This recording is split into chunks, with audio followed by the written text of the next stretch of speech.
Ladies and gentlemen, good evening, mesdames et messieurs, bonsoir. I am a Canadian from Quebec City. Je suis un Canadien de Québec, born and raised in Québec, né à Québec, qui vient de Québec, Québec avec deux K. America is saying that Canada belongs to United States of America. No, doesn't. And I will prove it. And I want to say thank you to Christian, because I wrote a book on that. Christian Roy 63. Okay? I want to say thank you to him. I wrote a book. J'ai écrit un livre sur Gumroad, The Black Swan Domino. I'm going to do it in English and French, okay? For Québec, partie qui parle français, and Canada, the one who speaks in English. I did a book at the crossroad, Black Swan Domino on Gumroad. If you go over there, you will know the story of Quebec and Canada, La Nouvelle-France, how everything is in the book. Just go and buy the book, The Black Swan Domino. Black Swan Domino on Gumroad. So now I'm going to read in French, and after I'm going to read in English. Je vais lire en français, après je vais lire en anglais. En 1777, il est crucial de noter que les articles de la Confédération ont été adoptés par le Second Congrès continental le 15 novembre. Pardon. Cet article ont servi de première constitution aux États-Unis, établit une union entre 13 États fondateurs. L'article 11, ouais, je pense que c'est 11 des articles de la Confédération stipulait que le Canada, à l'époque de la province du Québec, pouvait rejoindre cette union s'il le souhaitait. C'est clair. Le Canada accédant à cette confédération et rejoignant ces mesures aux États-Unis sera admis et aura droit à tous les avantages de cette union. Ça s'est pas fait parce qu'il faut que toutes les provinces décident. Dans ce temps-là, il n'y avait pas de province, il n'y avait pas de pays. C'était en 1777. Hello. Cependant, le Canada n'a pas accepté cette invitation et est resté sous domination britannique. À cette époque, la province du Québec était régie par l'Acte du Québec en 1774, qui avait élargi ses frontières et rétabli les lois civiles françaises, tout en menant les lois criminelles anglaises. En maintenant les lois criminelles anglaises. C'est pour ça qu'ils ont beaucoup de misère avec les francophones. Ainsi, bien que l'article de la Confédération ait prévu une possibilité pour le Canada de rejoindre les États-Unis en 1777, cela ne s'est pas concrétisé, non. Et le Canada est resté une colonie britannique distincte. Maintenant in English, thank you for your patience.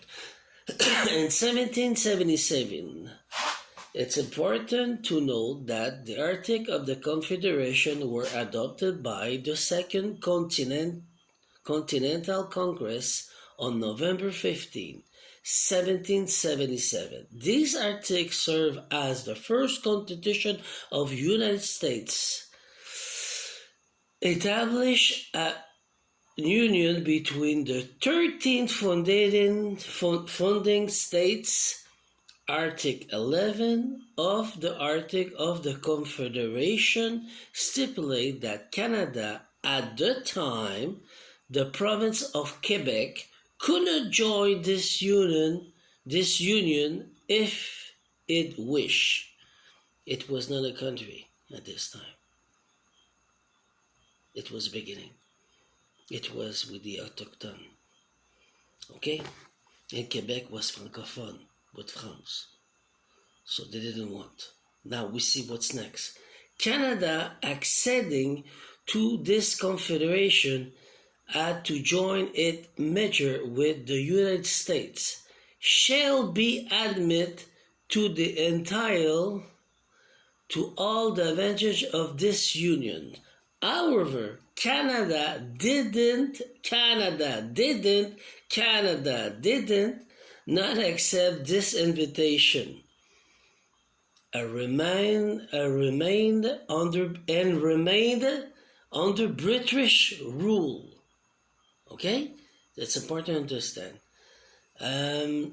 At that time, the province of Quebec was governed by Quebec Act 1774, which had expanded its boundaries, and re-established French civil law, common law, souverain, while maintaining English criminal law. Love water. Okay? So, although the Articles of Confederation provide for the possibility of Canada joining the United States in 1777, this did not materialize. No. And Canada remained a separate British colony. This is important.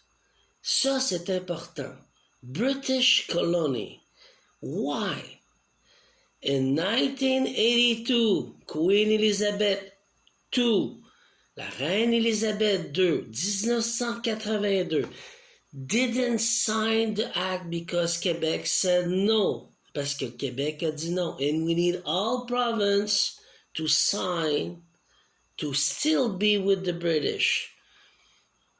Alors, on a dit non, le Québec. Elle était supposée, pour que le pays soit encore colonisé par l'Angleterre, en 1982, mais la reine Elisabeth II, elle a statué son trône et sa souveraineté canadienne.